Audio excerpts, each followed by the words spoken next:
हे बघा, नवरा बोलतोय माझा मला कपडे नाहीत घालायला. हे बघा ह्यो ढीग सगळा त्यांचाच आहे. ही काय, हे बघा हे तर नवीनच पॅन्टी आहेत. हे बघा अजून इकडं आहेत नवीनच पॅन्टी. हे बघा आहे का, अजून खोलल्या नाहीत आणि एकदा सुद्धा त्या घातल्या पण नाहीत. इकडे या जीनच्या पॅन्टी आहेत जवळजवळ 7-8 आहेत. ह्या सुद्धा एकदा पण घातल्या नाहीत. ही काय इकडं पण आहे त्यांचं.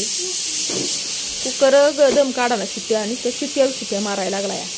हे बघा इकडं पण, हे बघा ही पण नवीनच पॅन्ट आहे बरं का. अजून हे बघा इकडं सुद्धा ढीग पडलाय कपड्यांचा. हे बघा हे शर्ट, अजून हे जीनच्या पॅन्टी, तिकडं तेवढा ढीग आहे कपड्याचा. हे जवळजवळ 20-25 वर्ष, मी तर म्हणते मायासारखंच माणूस आहे ना 20-25 वर्ष कपडे नवीन घेणार ना एवढी तर कपडे आहेत. हे बघा आणि काय म्हणते तर मला कपडा नाही घालायला. मग ही कपडे कुणाची आहेत? माझी. हे बघा काय बोलावं आता.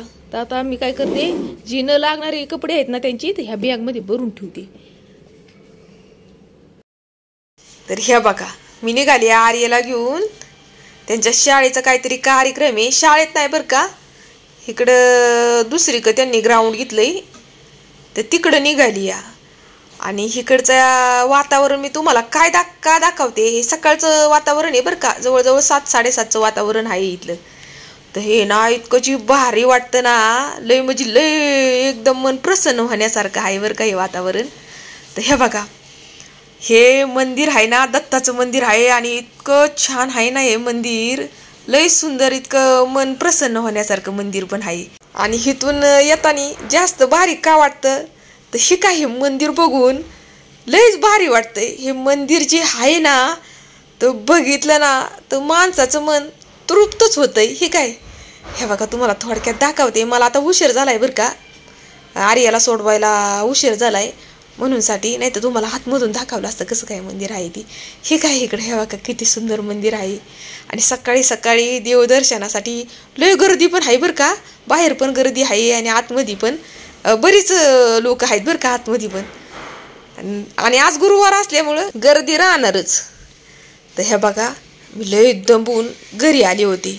आता तुम्ही म्हणताल शौर्याचं नव्हतं वय कार्यक्रम, तर शौर्याचा काल झालाय बरं का. तर काय त्या कार्यक्रमाला म्हणतात, काय रे म्हणतात, स्पोर्ट्स डे. हा कसला पोट डे, तर ते हाय काल याचा झालाय आणि आज ही जाऊ आता. आणि मी शौर्याला बरं का एकदा असं सहजच म्हणलं की हे ना आईचं पाय दाबलं ना की आपल्या मनातल्या सगळ्या इच्छा पूर्ण होत्यात. कधी पण मग मला मोकळा वेळ असला आणि मी बसलेले दिसले की शौर्य लगेचच मला म्हणतो, या मम्मी झोप तू खाली, मी तुझं पाय दाबतो. असं माझं पाय दाबतोय तो तर 5 मिनिटं मला खाली रिलॅक्स बसून दे ना, सारखा माझा पायावर रट्टा धरलाय त्याने पाय दाबायचा. काय सांगायचंय तुम्हाला.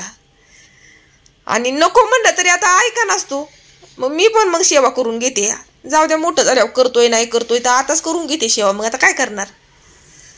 तर बघा तुम्ही सगळ्यांनी मला कमेंटद्वारे हे सांगितलंय, रुपाली ताई तुम्हाला त्या पहिल्या रूममध्ये काय बाद झालते ते सांगा. तर मी पुढच्या व्हिडिओमध्ये सांगते बरं का.